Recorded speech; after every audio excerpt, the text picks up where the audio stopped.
Fala galera, beleza? Aqui é Giba Elegante, de volta no YouTube com mais um tutorial de After Effects. Dessa vez vou dar início aqui a uma série de tutoriais apresentando o Newton 2. Newton é um plugin desenvolvido pela Motion Boutique, que você pode adquirir ele aqui no site do iScripts.com ao valor de $250. É um valor meio salgado, mas eu acho que vale a pena.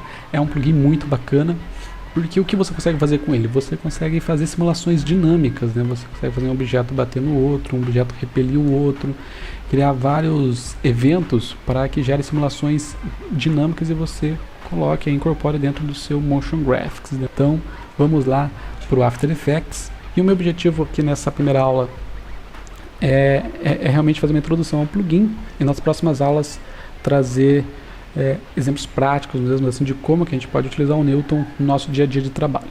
Então vamos lá, estou aqui com o After Effects, uma cena simples. Depois que você instala o Newton, ele vai ficar na aba Composition, ele vai ficar na aba Efeitos. Ele vai ficar na aba Composition, então você vai em Composition, Newton 2. Para começar, temos aqui a nossa cena. Se você quiser dar um zoom aqui nessa tela de preview, é com Scroll. Se você pressionar a barra de espaço, você tem o Pan, e aqui em cima você tem o botãozinho de seleção. Então, é basicamente isso que a gente precisa para navegar aqui. Lembrando que dentro do Newton você pode mover os objetos, né, de acordo com o que você precisa fazer na cena. E você também pode setar nele aqui rotação, 45 graus, por exemplo. Você consegue rotacionar os objetos. Por isso que ele fica em composição, né? Ele fica em efeitos porque ele realmente interage com a composição como um todo, né? E também aqui no botão direito você tem como resetar várias coisas, inclusive a cena inteira. Então vou dar um reset na cena e vamos começar para a gente não perder muito tempo. Vamos ver primeiro essa parte aqui das propriedades. Vamos lá, Body Properties, propriedades do corpo. Se você selecionar um objeto, ela vai habilitar aqui. E você tem como fazer várias setagens para que os corpos se comportem de maneiras diferentes dentro da simulação física. A primeira coisa que a gente pode setar aqui nos objetos é o tipo dele. Nós temos 6 tipos de objeto. O primeiro é estático. Então, nesse caso aqui, por exemplo, eu sou obrigado a deixar o chão estático. Posso fazer isso pressionando o S, que é o atalho do estático. Posso vir aqui na lista, escolher estático, o botão direito, Set Type, também tem estático aqui e o atalho dos outros tipos de objetos. Então vou deixar ele estático e lembrando que aqui a gente tem os botãozinhos para você dar play na simulação, para você ver como é que está ficando, aqui para você voltar a simulação e aqui para você avançar por frames simulação. E aqui o loop que ele dá de acordo com a quantidade de frames aqui, ó. Então você tem o Start Frame, o End Frame e o botãozinho de Render. Depois que você terminar, você exporta ele para sua timeline. Beleza? O primeiro tipo é o estático, então ele fica parado e os objetos dinâmicos interagem com ele, mas ele não se mexe. Ele é realmente um objeto estático na cena. O outro tipo que nós temos é o cinemático. O cinemático funciona da seguinte forma. Eu vou voltar aqui para After Effects. Vou pegar esse quadrado, pressionar P para aparecer aqui a posição, criar um keyframe, sei lá, 2 segundos e mover esse objeto para o lado. Então, nós temos aqui uma animação com 2 keyframes. Se eu voltar aqui para Composition, Newton, e deixar esse objeto como cinemático, ele vai se mover de acordo com aqueles keyframes. Quando termina os keyframes, ele se transforma em um objeto dinâmico, digamos assim. Beleza? Simples. Próximo objeto é o dinâmico, que é o padrão, né? Ele vai interagir com tudo que estiver em volta dele, objeto, gravidade, etc. O próximo objeto é o dormente. O dormente também é bem interessante. Vou deixar aqui o chão estático, pressionando S. Eu vou deixar esses objetos dormente, pressionando A, se não me engano. Porque o dormente é o seguinte: ele só vai entrar em ação, ele só vai fazer parte da simulação quando algum outro objeto encostar nele. Então, como eu tenho esse objeto em cinemático, cruzando esses objetos, então eles dormentes, eles não vão se mover até que esse quadrado mova esse outro objeto e esse outro objeto mova o outro objeto. Beleza? Deu para entender? Tranquilo, né?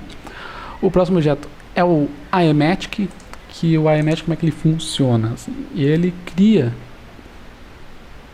como se fosse um elástico ligando o objeto e o ponto pivô dele, original. Então, nesse caso aqui, por exemplo, você vai ver como ele cria uma linha e os objetos tendem a ficar em volta dela, né? Então é como se fosse um elástico, né? Ele cria uma linha como se fosse um elástico, né? Entre o objeto e o ponto pivô. E se ele estiver animado, ele também vai funcionar da mesma forma, só que com um pouco de atraso. Você vê que o pivô sai antes e o objeto vai depois, olha lá. Então também bem interessante, eles funcionam da mesma forma. E o último tipo aqui é o there, que é morto, né? Então se eu deixar esse objeto there, a gente vai ver que ele não vai fazer parte da simulação, que ele vai estar morto, né? Beleza, vou dar um reset na cena aqui. Agora vamos tratar dos outros parâmetros, né? Então já foi os tipos. Agora vamos tratar aqui da densidade. A densidade é bem simples, é o peso do objeto. Então, por exemplo, eu vou deixar esse objeto aqui em iMagick, e vou setar um peso nesse cara aqui de quase nenhum, 0,0001. Você vai ver que ele vai ter um tipo de relação com esse objeto. Vou deixar o chão estático também. Se eu deixar esse cara com um peso gigante, você vai ver o que vai acontecer. Eu vou para baixo, chegou até a interagir ali. Uma coisa interessante, eu vou aproveitar isso daqui que acontece. Veja que quando ele chega ali, eles meio que ultrapassam no outro. Isso geralmente vai acontecer, e às vezes você não vai querer que isso aconteça, porque vai ficar feio. Então aqui na aba Global Properties nós temos a aba Solver, que é de solução, né? Então sempre que isso acontecer, basta você aumentar um pouquinho os steps, que isso tende a não acontecer mais. Se aumentar um pouquinho os steps e não resolver, você pode aumentar aqui a tolerância da colisão também, que isso, ó, se eu voltar a 2 aqui e deixar, você vai ver que ele vai invadir, trazer para cá. Mas se eu aumentar aqui a tolerância da colisão, também não acontece. Aproveitando que está aqui, já para se livrar dessa aba, nós temos o Time Divider, sei lá, que ele pode, tipo assim, você pode escolher, eu acho que a simulação está muito lenta, você pode deixar ela mais rápida, pode aumentar, nesse caso estou diminuindo, né? Você pode deixar ela mais lenta, deixar um super slow, ou pode deixar ela muito rápida, ser mais rápida. Então aqui no Time Divider, né? Então, beleza, é basicamente isso. Clicando nessa bolinha aqui, os valores voltam aos valores padrão. Então, beleza. Tirando esse parênteses, voltando aqui. Então, densidade, peso, resolvido. Fricção. Fricção é bem interessante, você pode substituir a palavra aqui, fricção, por atrito. Quanto maior atrito, mais um objeto gruda no outro, né, quando ele se encosta. Quanto menos atrito, menos eles grudam.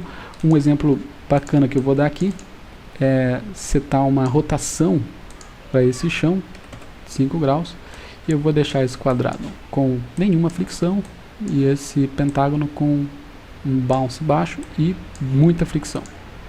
Então a gente vai ver que, olha, grudou aqui, e o nosso quadrado, porque tirar a fricção do quadrado e aumentar a fricção do pentágono, você vai ver que como esse aqui ele desliza, ó.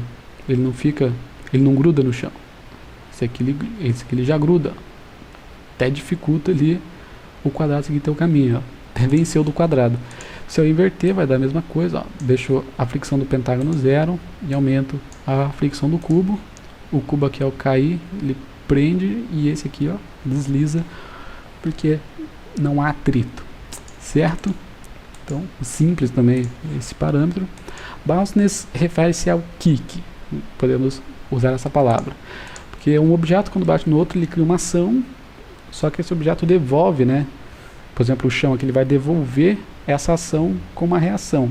O bounciness seria a intensidade dessa reação, digamos assim. É que vai ficar mais claro agora com esse exemplo, ó. Eu vou pegar esse primeiro cara, vou deixar em 0, vou pegar esse cara, vou deixar mais ou menos na metade, eu vou pegar o círculo e vou deixar com o máximo de bounce.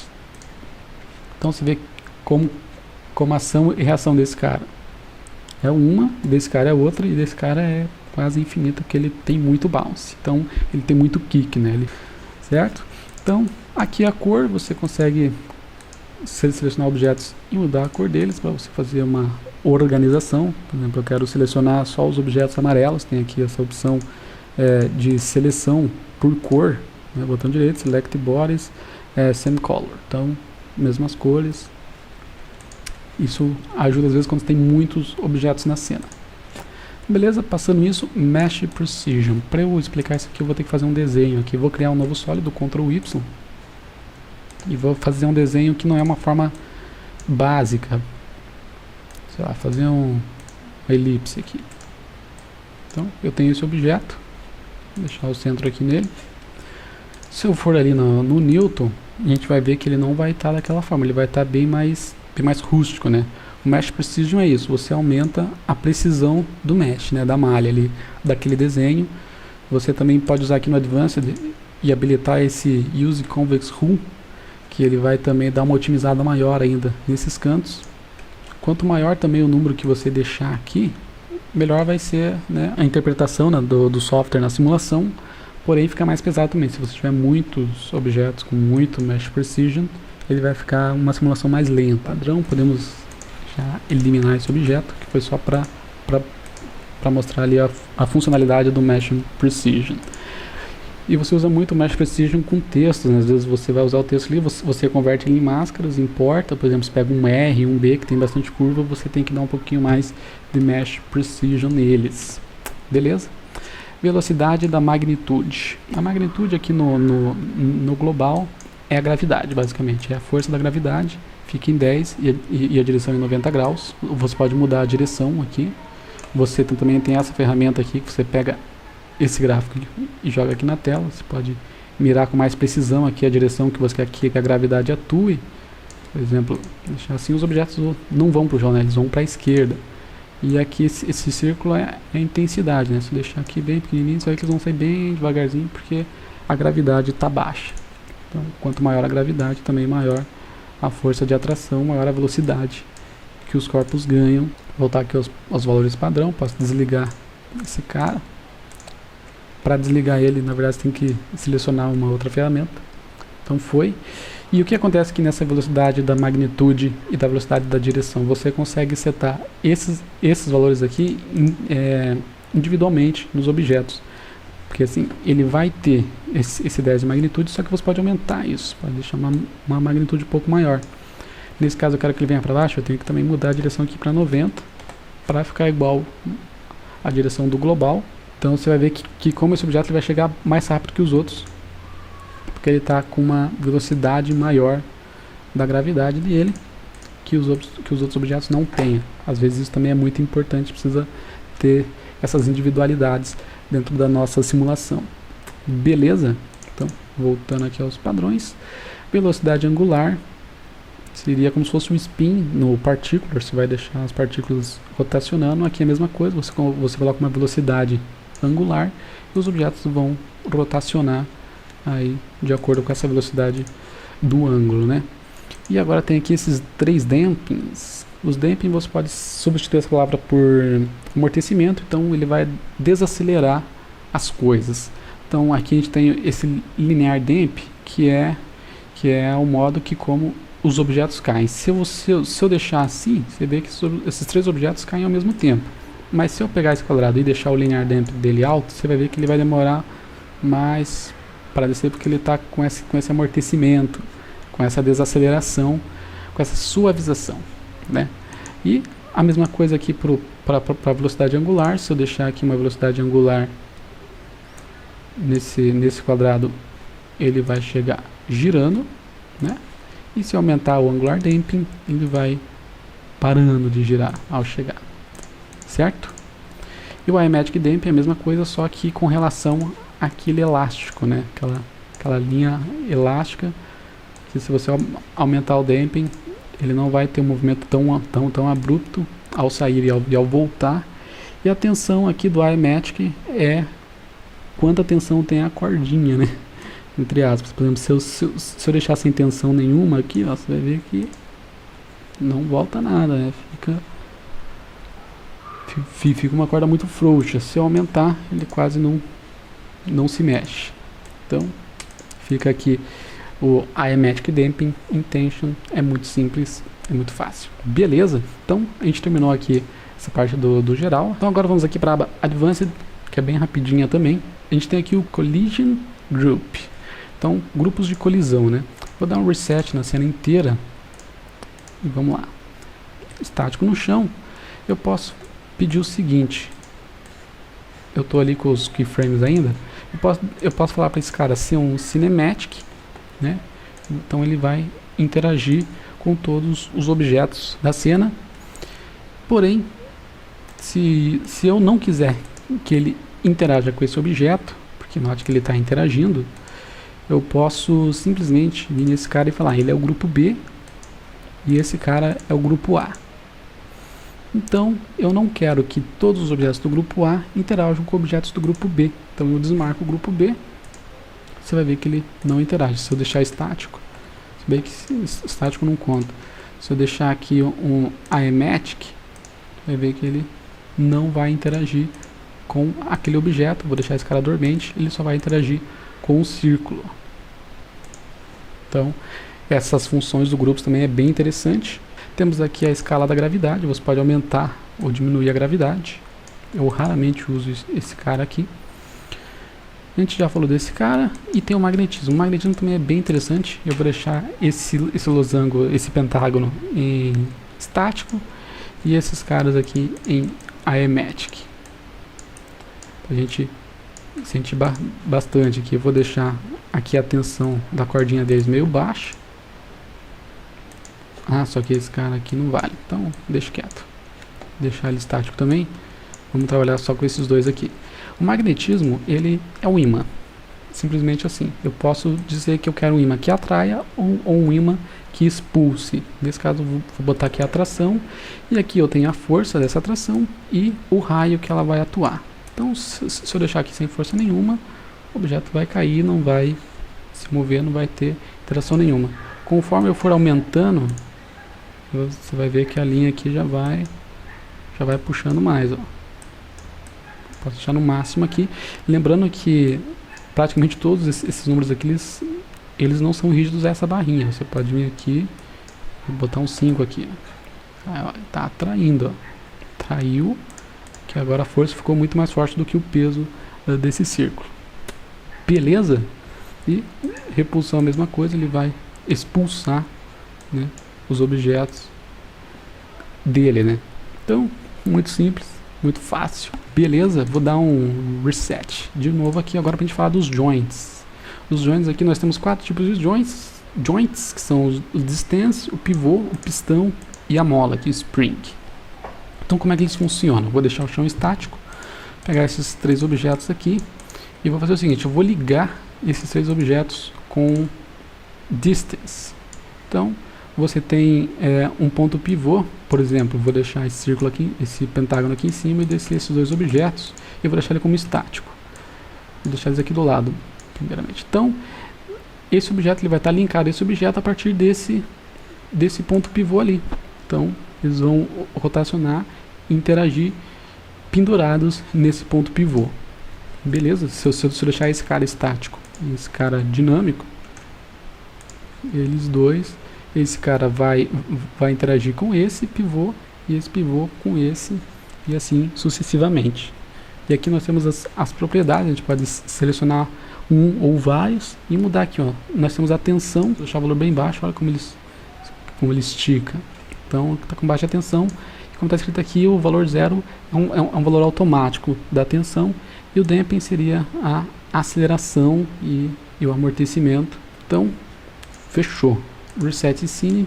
Vamos aqui pro pivô, que é basicamente a mesma coisa do distance, só que,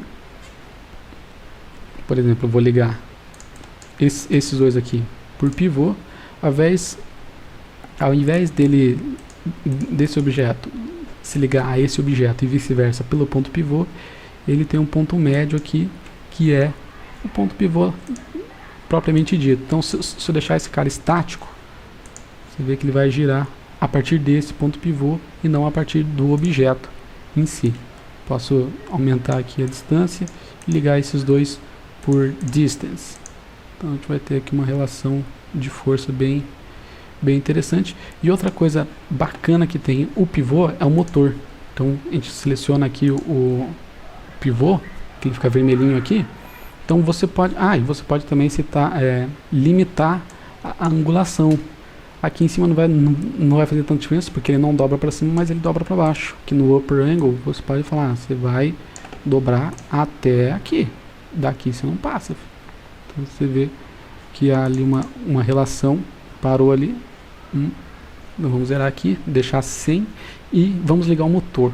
O motor ele vai adicionando força no pivô. Então como é que ele funciona? Eu posso deixar aqui um valor negativo, porque ele está girando no anti-horário, e dar um torque maior. Então ele vai... Acho que esse limite aqui tem que estar desligado. Com ele desligado, você vê, ele foi ali e não conseguiu subir, né? Se eu quisesse que ele desse a volta, eu poderia aumentar a velocidade e aumentar a força do torque do motor, que agora ele vai... Zero, não vai ter torque nenhum, não vai conseguir subir.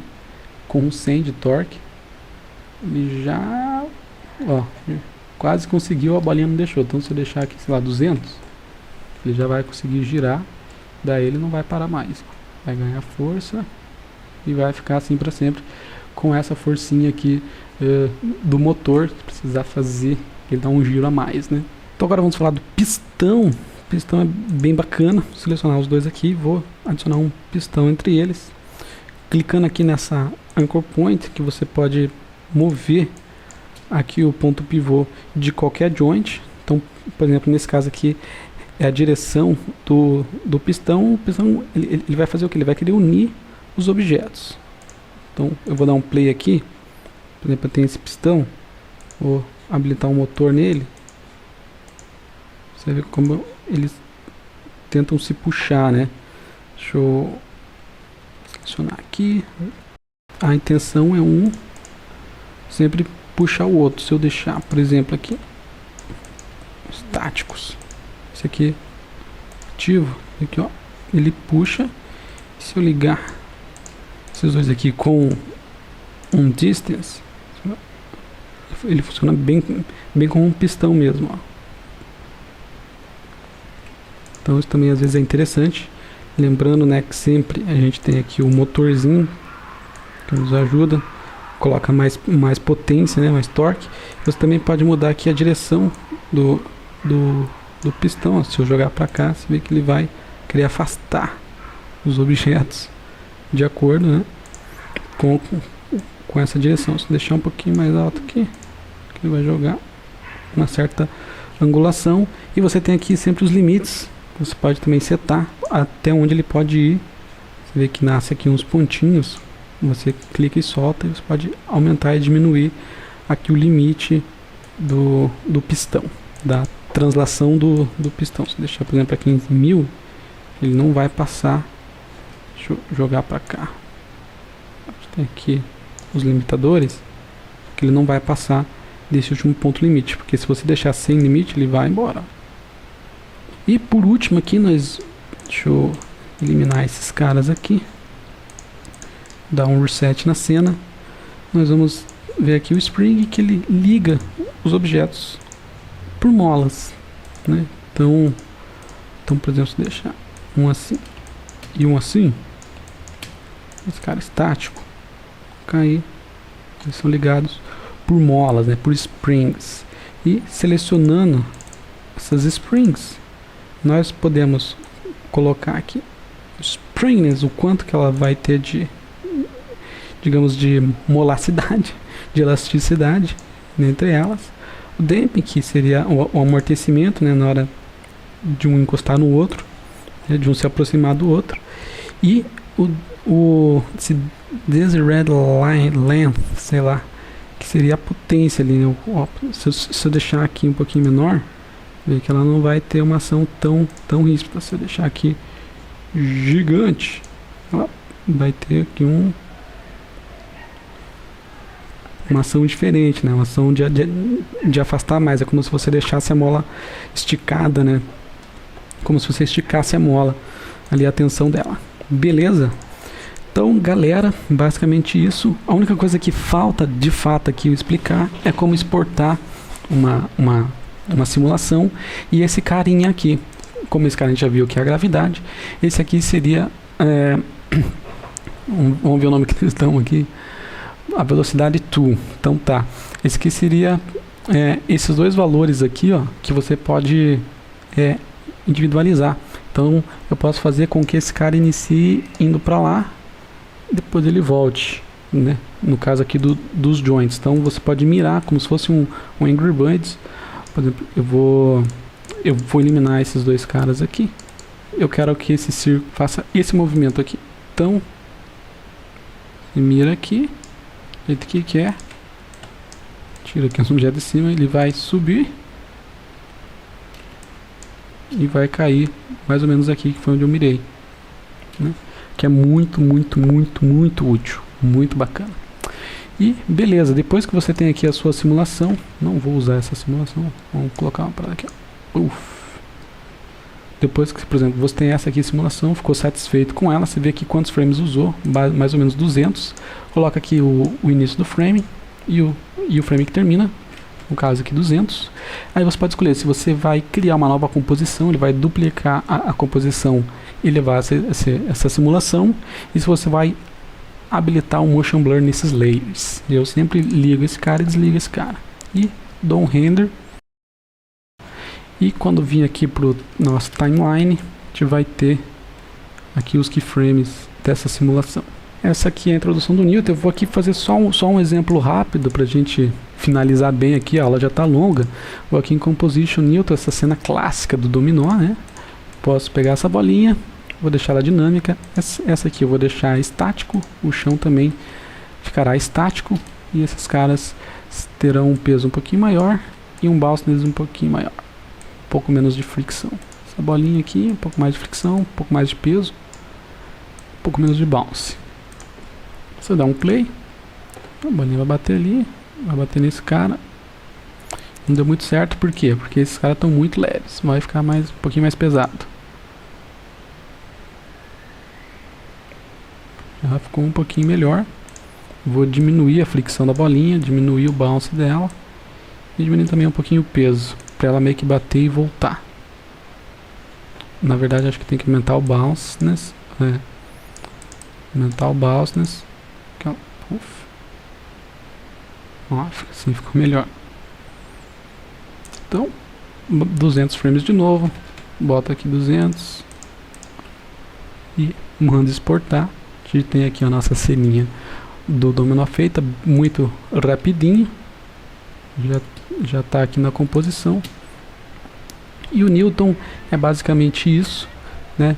Agora as próximas aulas aí eu vou trazer alguns exemplos um pouco mais práticos para a gente brincar melhor, principalmente com os joints ali, que às vezes é só fazendo para você meio que pegar a manha.